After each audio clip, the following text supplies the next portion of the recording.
Welcome back. Welcome back.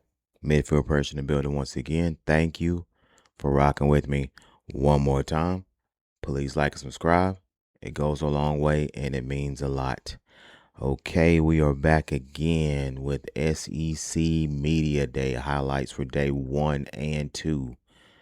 The key teams for today are the Georgia Bulldogs, Auburn, Vanderbilt, Tennessee, Oklahoma, Missouri, Kentucky, and South Carolina. Now, the SEC is a little bit in a controversial moment right now because I think they are trying to find a way to break away from the NCAA. I don't know if that's going to happen or not. I think that's a terrible idea because it is actually college. I know the NIL is live and well, but it is actual college, and you do have to go to school, and those schools are governed by one NCAA body. So I don't know how that's going to play, but they are talking about it or throwing it out there, I guess, if that's what you want to call it. But anyway, back to Media Day. Kirby Smart was there. Shane Beamer was there.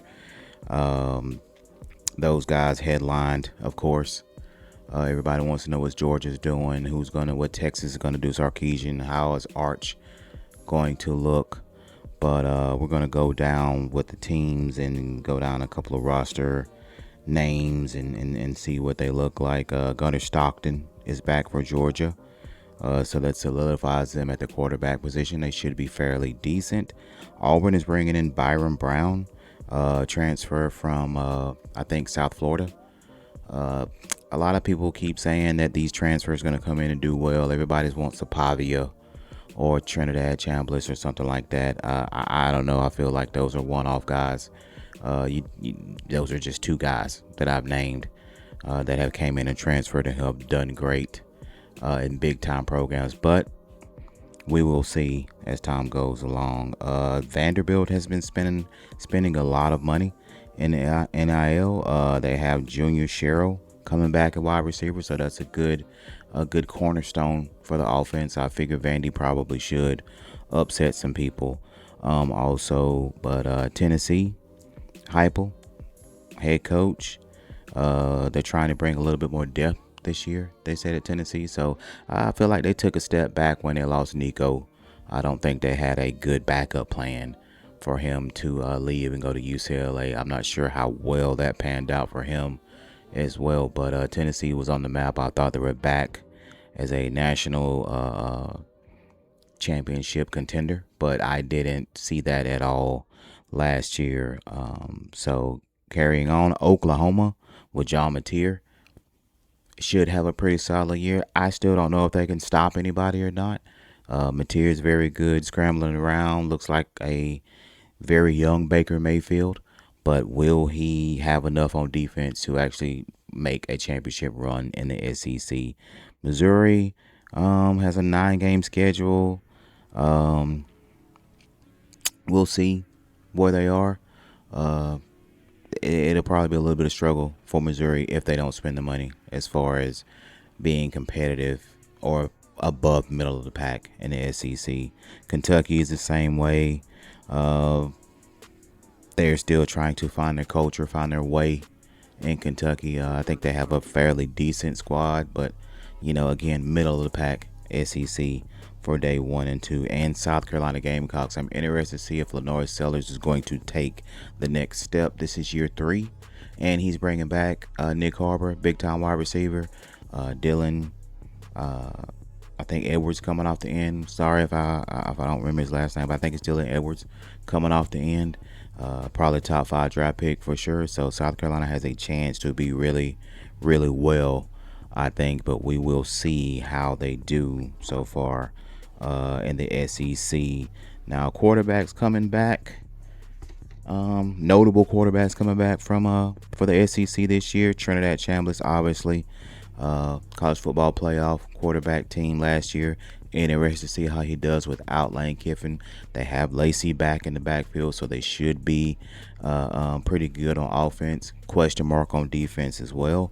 Of course, we could not get past this without talking about Arch Manning, the weapons that he brought in. Coleman they brought in from wide receiver. That's all he was missing last year. Running back should be solid. If Arch has a pretty solid year, he is probably going to win the Heisman. If they go 12-1, 13-1, whatever, and make it to the college football playoff, he's probably going to get it. John Mateer, like I said earlier, is back. Gunnar Stockton from Georgia, looking for him to make a little bit of growth.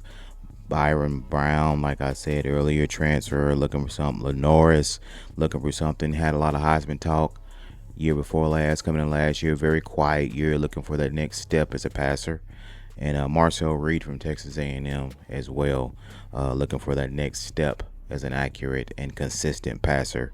But yeah, SEC, I'm not SEC biased or ACC biased or any of that, but a lot of the SEC talk with the teams, they haven't really been that good. I know I hear a lot of, the SEC in and out week to week. We beat up on each other, but other conferences do the same. And the SEC has not won a national championship since 2022. It's 2020, almost 2027. So it's been almost 5 seasons since they haven't won a national championship. Now they have won in other sports and other things in college, but as far as football, the pure breadwinner for your school, I have not seen the SEC win a national championship. So will that be a difference this year? What's the difference this year? Is it going to be Texas? Can Texas do it all? I mean, you got a lot of other teams and a lot of other conferences that are pretty good. So we will see how that plans out for the SEC. There is a day 3. I will probably do a recap on day 3 as well, but I wanted to hit day 1 and 2 because these are our top teams. So for Alabama, I'm interested to see what they have to say, and Florida. So, but that is your SEC media recap for day 1 and 2. What are your thoughts? Who do you feel off this quarterback list? Chambliss, Manning, Mateer, Stockton, Brown, Sellers, and Reed that will be a Heisman candidate by the end of the year? If I had to pick, I'd probably go Arch. I don't know. Sellers, I don't know. We'll have to see. But if I just had to pick today, it'd probably be Arch. Yeah. Who do you think? SEC Media Day. What's your thoughts on it? How do you feel about the SEC going into the season? Interested to hear your thoughts and comments. But once again, it's Manfield Pressure in the building. I appreciate you. Until next time, hold it in the road.